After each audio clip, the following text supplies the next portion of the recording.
Hello. Let's talk about X-Men.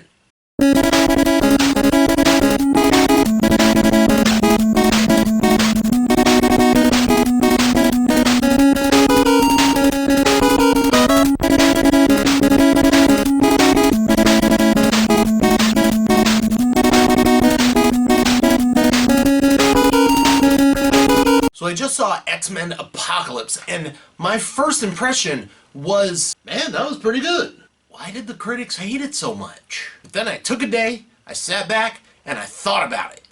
And now my impression is, man, that's still pretty good. What the heck, critics? While it wasn't a perfect movie, it was pretty good.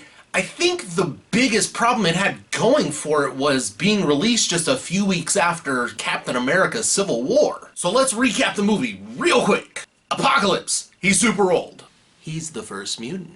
Fast forward to 1983, let's check in on Cyclops and Storm and Jean Grey and see what all these future X-Men are up to. And Jubilee. Jubilee! They're all discovering their powers. Chuck is a happy professor. Magneto is a happy steelworker. Mystique is a happy mercenary. And Apocalypse is a not-so-happy guy buried under a pyramid.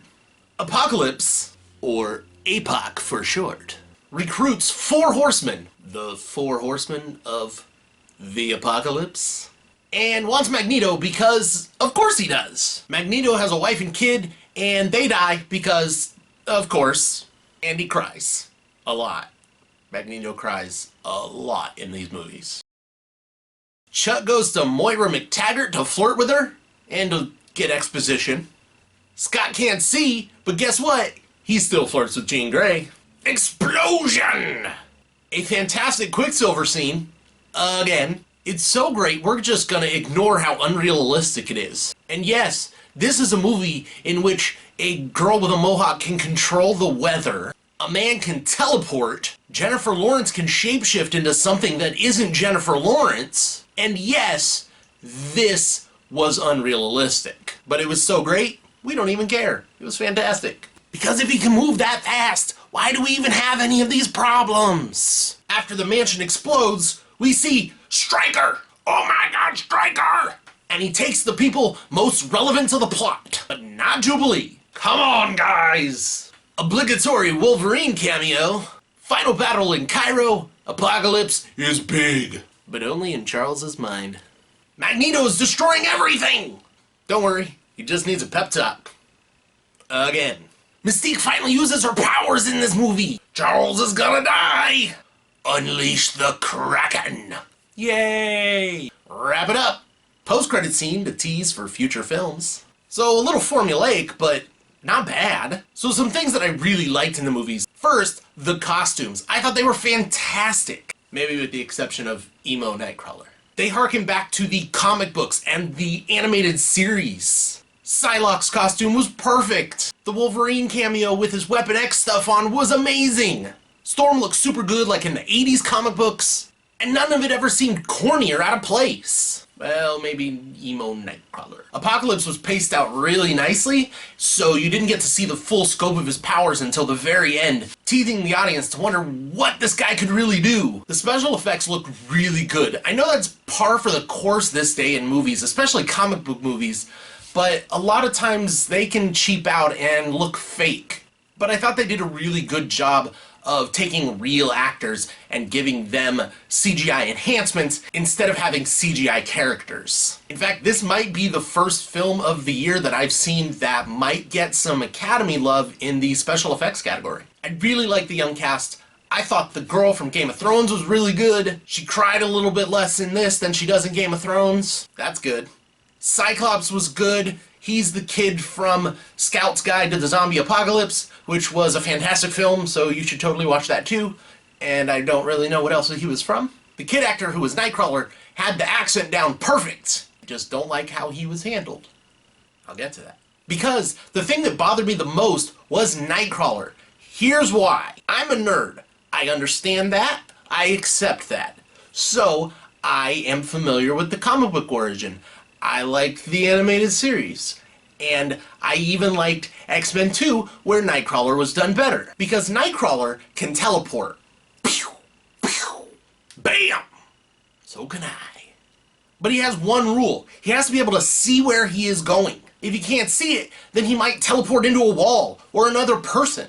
And that makes total sense. But because they needed it for the plot, they throw in one line where he can say, or if I'd been there before. But that doesn't make any sense. Because there's a scene where he's teleporting onto the Blackbird, and the Blackbird is moving, so now it's a moving target, and he's going down and picking people up and going back up to the Blackbird. But what if Jean Grey, moved, and now her arm is sticking out? When he teleports, now he's teleported into her arm. Oh my god, he teleported into her arm. That's how Will.i.am died in X-Men Origins Wolverine. It really only did it because the plot needed it, and that's it. But they know how to do it because it was done totally right in X-Men 2 with the same director. Another thing, and I'm really sure about this, Quicksilver was never a member of the X-Men. He worked with the X-Men, and he was an Avenger, but he was never a member of the X-Men. He was first a villain, and then a member of X-Factor, but never an X-Man. Why did APOC have to do the whole transfer thing, right at that moment? Was there a pressing time issue? I feel like that could have been held off. It wasn't like Chuck was going anywhere, and you wouldn't have to have people protect you, because you could just protect yourself and kill them all, and then do it. It seemed like they chose that moment to do that whole body transfer thing because it would make the end climax seem a little more dangerous. But it didn't make any sense. And finally, why can't Mystique just stay a bad guy? You know she's a bad guy, right? She's a villain. She's a villain. She's a bad guy. And now she's training the X-Mans? Come on. Come on. Come on.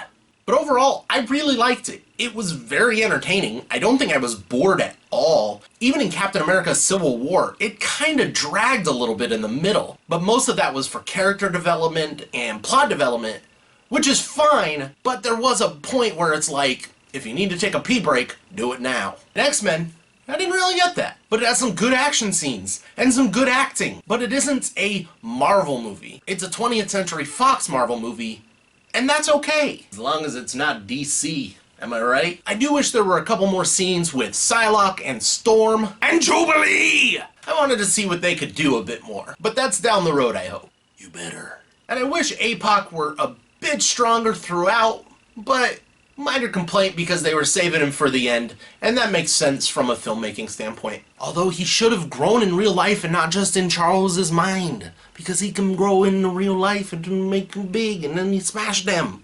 Pow! Like that. I recommend it. I give it a B, a solid B, a happy B, a movie in which I would not mind seeing again, and when it comes out on DVD and Blu-ray, I will have fun watching again and exploring all the Easter eggs that I didn't get to catch the first time around. It was not dumb. It did not dumb down my intelligence, and it was fun. I liked it. I dug it. B. Do you guys realize Terry didn't bark once during this video? Something's wrong.